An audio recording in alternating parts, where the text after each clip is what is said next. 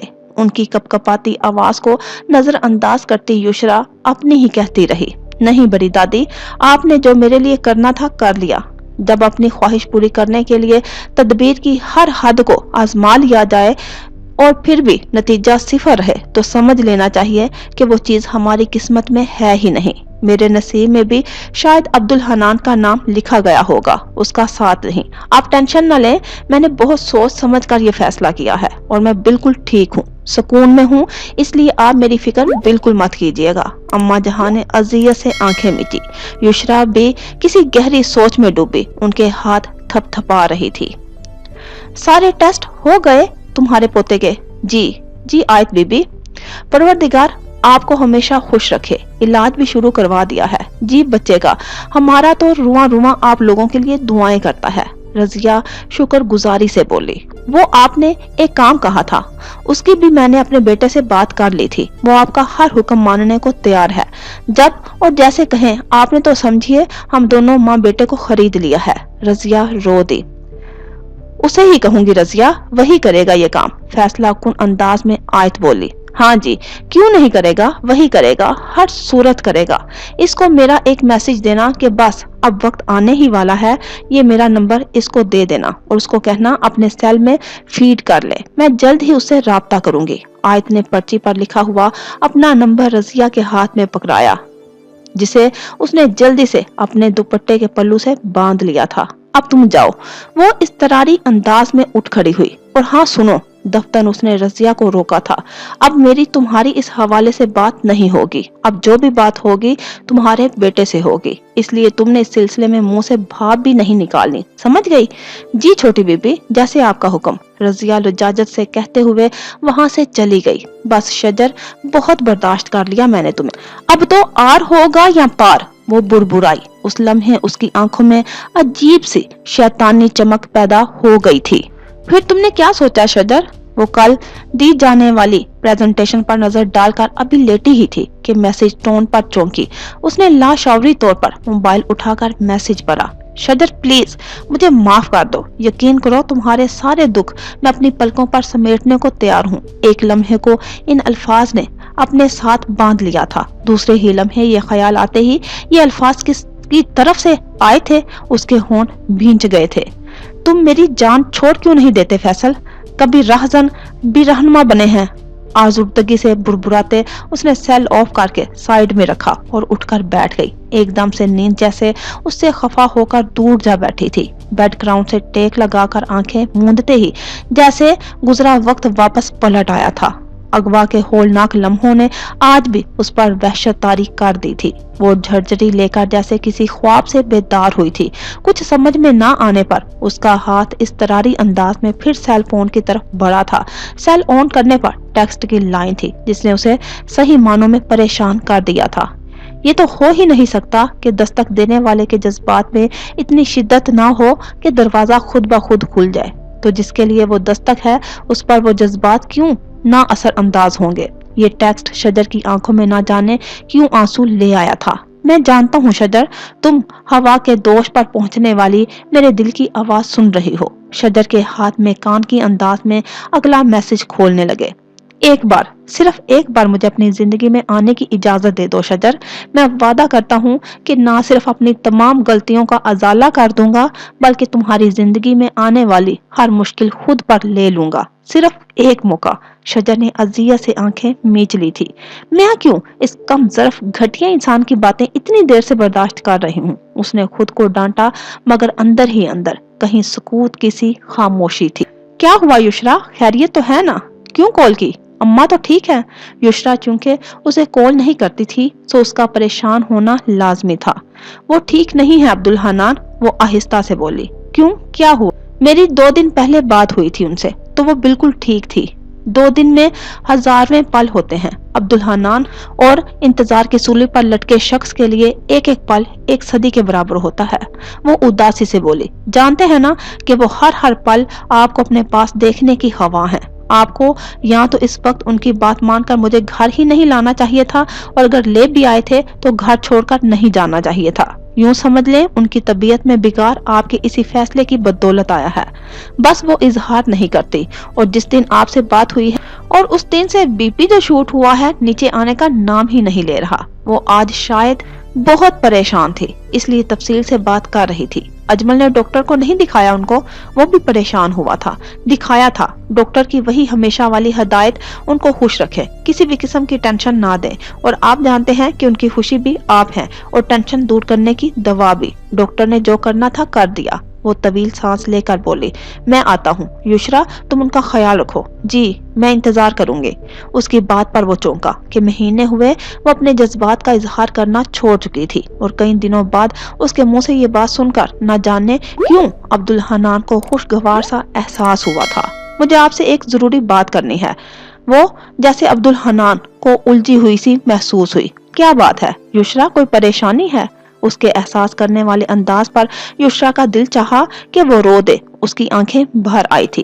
یشرا بتاؤ، میں پریشان ہو رہا ہوں۔ نہیں، پریشانی والی بات نہیں ہے، آپ پریشان نہ ہوں، وہ سنبھل کر بولی، بلکہ آپ کے لیے تو شاید خوشی کی خبر ہو۔ گھر آتے ہیں تو بات ہوتی ہے۔ وہ کال ڈسکنیکٹ کر گئی تھی۔ اماں جہاں کی طبیعت پھر خراب ہو رہی تھی۔ میری بات سنو بچے، انہوں نے اکھڑی سانسوں کے ساتھ یشرا کو اپنے پاس بلایا۔ تائی سلطانہ اور فجر ابھی کمرے سے باہر گئی تھی۔ جی بڑی دادی، وہ لپک کر اماں جہاں کے پاس آئی۔ مجھے نہیں لگتا کہ میں اب زیادہ دن جی پاؤں گی، وہ اکھڑی ہوئی سانسوں کے درمیان بولی۔ بس ہمارے حق میں دعا کرنا، جو گناہ ہم سے جانے انجانے میں ہوئے ہیں وہ اللہ ان کو درگزر فرما دے۔ بڑی دادی ایسی باتیں مت کریں، یشرا رو دی۔ وہ تمہارے بغیر جی نہیں پائے گا بچے، اگر وہ تمہیں اپنی زندگی میں واپس بلائے تو انکار مت کرنا۔ بس کبھی کبھار ہمیں زندگی کو ٹھیک طرح سے سمجھنے کے لیے ایک شدید ضرب درکار ہوتی ہے۔ بس اس ضرب کی چوٹ کو محسوس ہونے سے پہلے تو اس کے پاس لوٹ جانا۔ انا کے کھیل میں کئی بار گھر میں نہیں زندگیاں بھی برباد ہو جاتی ہیں. ابھی وہ بھی انا کے ہاتھوں کھیل رہا ہے. اس جیسی بے وقوفی تم مت کرنا.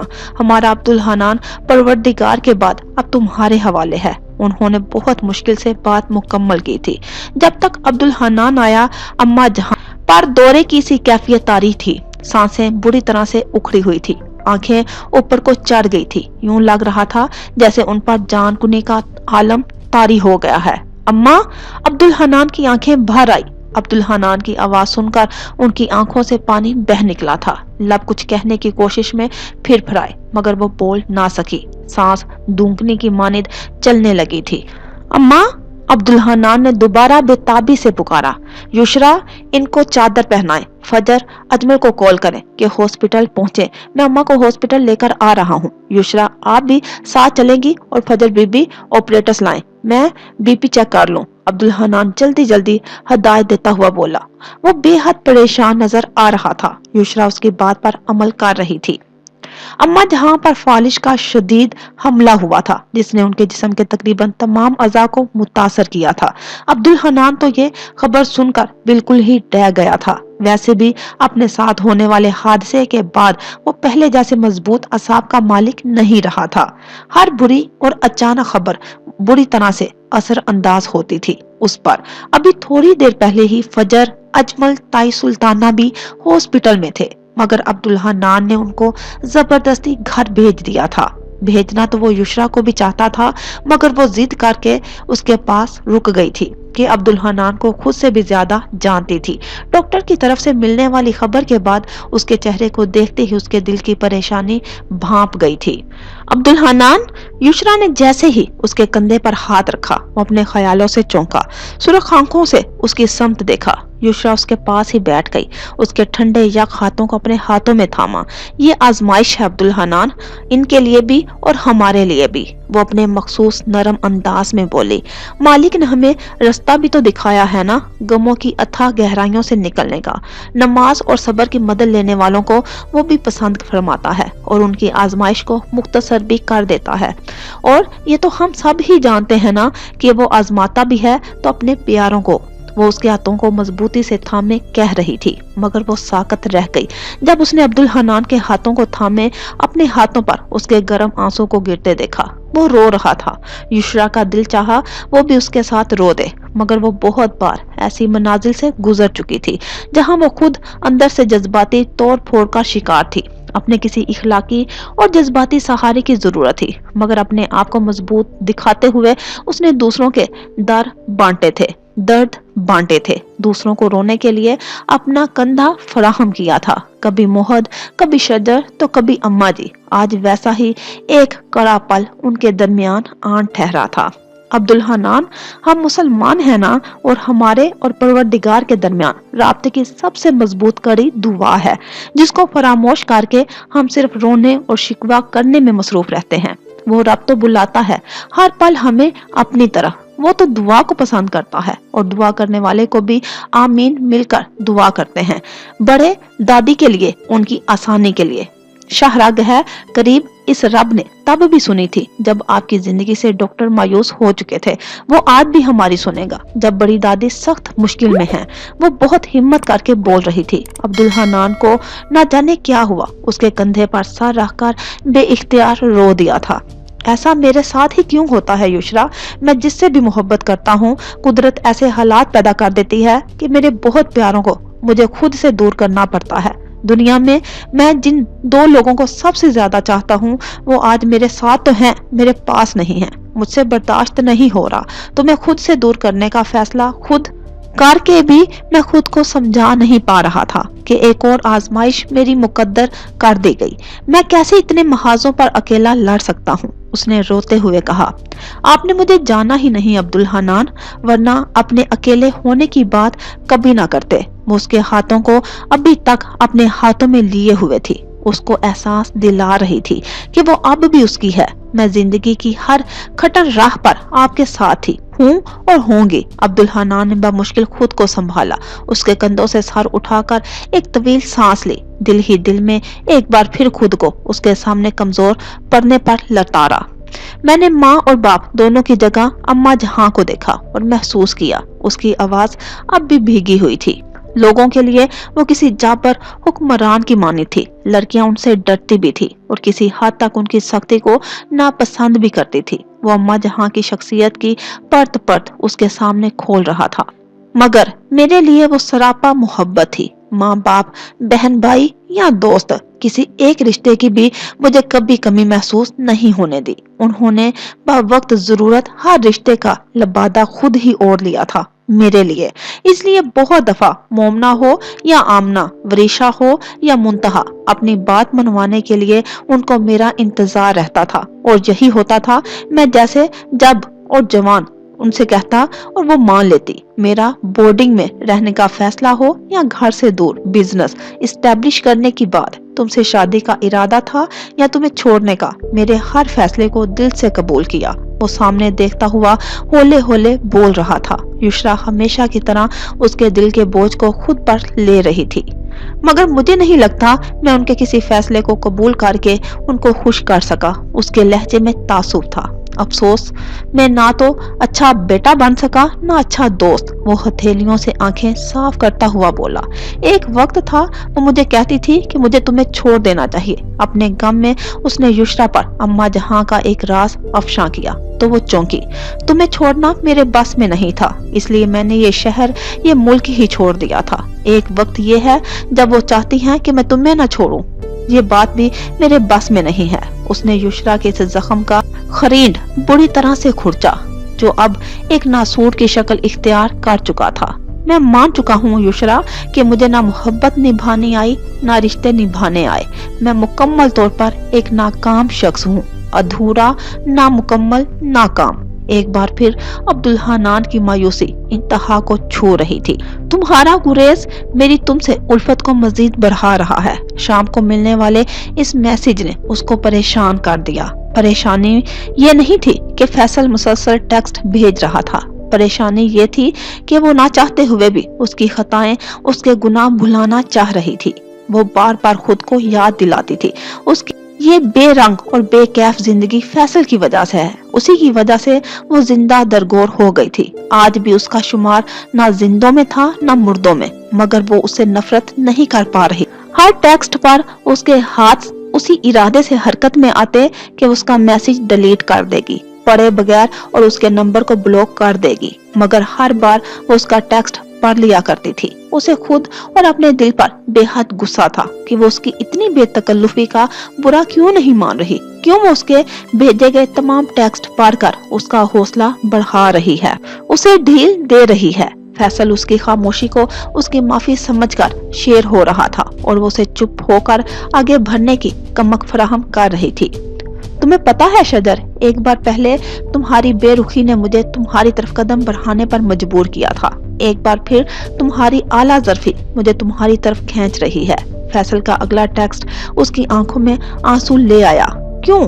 اس کی خود بھی سمجھ میں نہ آ سکا۔ آیت کی فطرت میں انتقام ہے شجر، میں جان چکا ہوں اس کو اور اس کے ساری گیم کو۔ اس نے موہت کو اپنانے کے لیے میرا اور تمہارا یکساں استعمال کیا۔ وہ اس وقت تک چپ نہیں بیٹھے گی جب تک تمہیں اس گھر سے موہت کی زندگی سے دور نہ کر دے۔ اللہ کی قسم، اب میں تمہارے لیے ڈرنے لگا ہوں، آیت کی ہر چال سے، وقت کے ہر ستم سے، جو اللہ نہ کرے تمہاری زندگی میں مزید مشکلات لے آئے۔ اس سے پہلے میں ہی تمہیں اپنی زندگی میں لا کر تمہاری تمام دکھ اپنے پلکوں سے چن لینا چاہتا۔ اس کا یہ ٹیکسٹ نہیں تھا، شجر کے لیے ایک مستعد جاں فضا تھا۔ اس کے ساتھ پے در پے ہونے والے حادثات کے بعد کسی نے بھی تو اسے اس طرح کی تسلی نہیں دی تھی، موہت نے بھی نہیں۔ اس کے دل کا موسم ایسا آزردہ تھا ان دنوں، یہ فیصل ہی فن جانتا تھا۔ لفاظی سے کسی ٹوٹے دل کو جوڑنے کا یہ تو وقت ہی بتا سکتا تھا، مگر یہ طے تھا کہ وہ شجر کو اپنی طرف متوجہ کرنے میں کامیاب ہو چکا تھا۔ ایک بات پوچھوں، سچ سچ بتائیں گے؟ آیت نے موہت کا موڈ بہت دنوں بعد خوشگوار دیکھ کر سوال کیا۔ ضرور بھائی، ایک چھوڑو دو پوچھو، اس کو جواب دے کر وہ سیل پر کسی کو نمبر ملا چکا تھا۔ ہاں شجر، اس کے منہ سے یہ نام اور یہ سوچ کر وہ ان دونوں کے بہترین وقت میں ان کے درمیان موجود تھی، کسی خون آشام بلا کی طرح وہ جل کر رہ گئی۔